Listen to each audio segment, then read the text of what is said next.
Thank you, Krista. You know, when someone with such deep blue eyes and all the kindness in the world says things, she reminds me, I think it's something that you really take to your heart. The reason why I say my grandmother had the same blue eyes, Krista. And every time I looked into them, I always saw this love and warmth, and I think these are the best blessings that you can have when you embark on your journey ahead. So now it's time to introduce our chief guest for this morning. And again, because I don't like to do conventional introductions, so I was looking for something very unusual about him, and I was going through his profile, and something struck me. His tryst with 14 years. Maybe I'm right, maybe I'm not. Only he will be able to tell. Mr. R.S. Subramanian, Subbu as he's lovingly called by all, was influenced very early by your German dual education system, I would assume. Hence, like you, he chose to undergo 2 stints. You all also do 2 stints of training. He also had to make 2 very powerful stints. 14 years with Unilever, and this year 14 years with DHL. Yeah? While Ram's voluntary self-imposed stay in the jungle for 14 years led to the creation of an epic called Ramayana, I am sure, 100% sure, that Subbu's 2 14-year stints are valuable enough, full of learnings and insights, to create 2 enormous epics on business and leadership in India. A postgraduate in business from IIM Bangalore, Subbu is a natural leader who commands love and respect of his entire team. That I know because I know his HR team colleagues, and I know the culture at DHL. We have some trainees, some alumni who already work there, and everybody is extremely fond of him. It will be a pleasure to get a glimpse into your life and work mantras through your keynote address to the graduating class.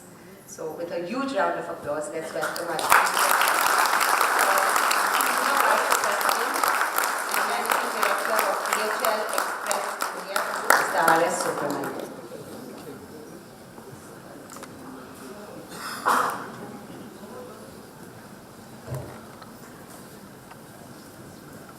Thank you, Radhika. So, I think 2 14-year stints don't make Ramayana, it makes, I think, 2 Mahabharats. So more learnings, right? So, very good morning to all the students who are going to pass out today. Also to the parents, friends, relatives who are here to cheer you as you start your journey from IGTC into the business world.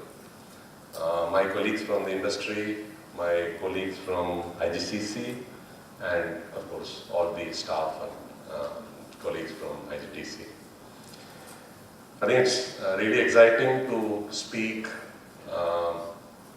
The big words really threaten you, chief guest and convocation. And so I was thinking Steve Jobs was speaking in Harvard, and Bill Gates was speaking. And you know what? There is a story about Bill Gates not being called for the inaugural address, but only for the valedictory address. Because in all his speeches, he encourages people to drop out. Anyway, so I can see energy, some excitement, and it's quite magical, and very, very happy for you as you pass out and get into your business lives. Dual system per se is great because it not just gives you concepts, but I think puts you into situations where you need to practice a bit more, and that's fantastic. Like she said, when I started writing, I said a couple of decades ago I was also a student like her. I said no, it's not just a couple of decades, almost 3 decades, so 28 years ago. So I passed out of management school, joined what was called that time Hindustan Lever. Now it's Unilever or Hindustan Unilever, so we were calling it, the name keeps changing. I was working in one of their group companies, and when I was writing my notes for this speech, I could remember June 1990 very, very clearly. So you feel a bit excited, you're nervous, but you're quite blank because you don't know what to expect. So I walked into the day to join, morning 9 o'clock, 10 o'clock, went in, about an hour of filling up forms and a few basic instructions, and then one of the HR person walked in and gave me a envelope which basically had a ticket. I said, this is your ticket to Bombay. I joined in Bangalore, so it's a Port Bombay. Please report to so-and-so in Pune at 9 o'clock tomorrow morning. So that's even more exciting, or I think there's trouble brewing, because I knew Tamil, English and 5% Hindi at that time. And I had to go to Pune, and my job was in one of the group companies of Hindustan Lever, which sells food, beverages and various other branded staples at that time. And first few months, 6 months actually, I spent time in around Maharashtra, Madhya Pradesh, selling shop to shop their brands as a salesperson with different people, different teams. Of course, the language barrier had to be worked on. Yeah. And then during the next 6 months, 8 months, I spent about 2 months on a project. Every trainee used to go through that. 2 months on a project in a village in UP. It's called Nagla Radhe, if you want to know the names, close to in Eta district, one of the most backward districts in the country that time and possibly even now. And about 500 population, 3.5 kilometers from the nearest main road. No power. I think there was power for 2 hours in a day for the pump sets to operate at some corner of the village. And with no power comes all the other amenities like no washrooms and no restrooms. And then you have an added benefit of 2 buffaloes in the courtyard where you will sleep if you want to sleep in the house. And therefore you carry the cot to the field and you're better off sleeping there. So 2 months of that kind of life and various other stints subsequently, go through different functions and then do your different roles. I have so far done in 14 years with Hindustan Lever. I did about 9 roles, different roles, and then now in DHL, this is possibly my 4th role in 14 years. So there are about 12, 13 different roles I've done.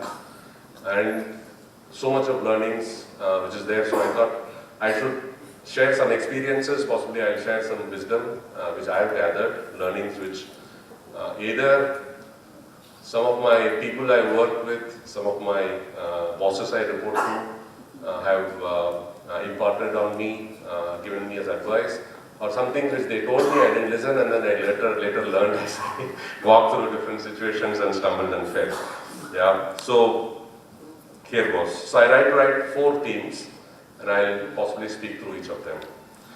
I think the first item, and which is something which I say very, very many times, is it's called burn shoe leather.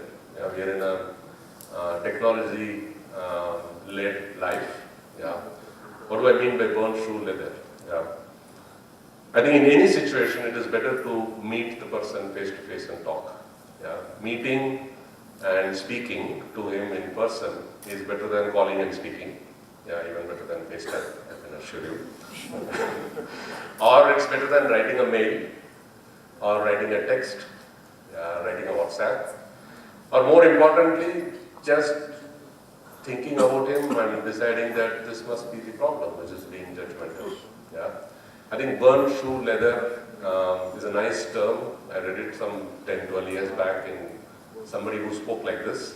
And since then it stayed with me because that really typically says how you get your maximum learning, not just as a student. As you walk out, I think each one of you should aspire that over the next few years I will become a leader. Yeah? You will be leading businesses, you will be leading teams, you will be making an impact, and more importantly, your sphere of influence, as they say, grows with every passing year as you are earning your colors. Yeah? Please remember burn shoe leather. I think the second important point, I've felt it so many times through the last 25, 30 years, which is, this is again said by one of my earlier bosses who retired as a director from the board of Tatas eventually. Deserve before you demand. Yeah, deserve before you demand. What does it mean and what does it do to you? Yeah, it pushes you to become skilled, which all of you tried here to do. Pushes you to excel, and more importantly, because you are looking at things with that level of reality, I think it increases your success rate. The success rate is expectation versus what you achieve. Yeah, you expect too much out of yourself, your opportunity to fail is very high. You need to face reality, so deserve before you demand. It helps you improve your success rate. More importantly, I think it keeps you humble. And I think extremely important for the next, I don't know, decades of life you're going to spend is how do you stay happy. Yeah, if you follow a few basic principles, it's very, very easy for you to be happy. Staying happy is absolutely critical to be successful. The third item is straight out of, it's possibly the buzzword which is floating around today in very, very different context, which is KYC. Yeah. It's not Aadhaar card, it's not PAN card. So what I mean by KYC is just know your customers, know your consumers. So all of you are walking into business situations, or you can say know your stakeholders. But I think even to serve your stakeholders, it is important for you to know your customers and know your consumers. Yeah. If you in any field of business, I think to be connected with your customers and consumers, it's absolutely important because that drives how you think, how you feel, things you say, and eventually things you will do as a leader, things you will do as a business player. And last but not least is never stop learning. Yeah, learnability, I think, is extremely critical. I can tell you my experiences are very good for me as I am doing my roles today. But what I learned in my business school or my engineering school or in my school, it is part of me. But what I learn every day from my experiences and the new skills I am forced to learn is what is determining how successful I am as I move forward. For example, when I came to make the speech, I had a piece of paper in which I had written my notes. Then yesterday when I was reading it, I said, no, it doesn't sound right. I started correcting it. And eventually after half an hour, 45 minutes, it became completely different. So then I said, well, how many times will I correct? Maybe I'll correct it again in the morning. So let me not do a piece of paper. I will write my speech on my mobile phone. Yeah, this is first. Today is my test market. Yeah, so I'm learning to, because I realized that in the last, every day, almost every week, on very many occasions, I am carrying a few notes and standing in front of 10, 20, 100 people. And you are speaking, right? You're all the time speaking. You're communicating, and that's absolutely one of the essential features of your business life going forward. Communication and the ability to, again, influence your stakeholders, your teams. So then I said, one of the things is to learn new tools of trade, right? So let me carry something with me which I can constantly keep editing, and when I walk in to speak, possibly it's as updated as it should be. So therefore that experiment is on today.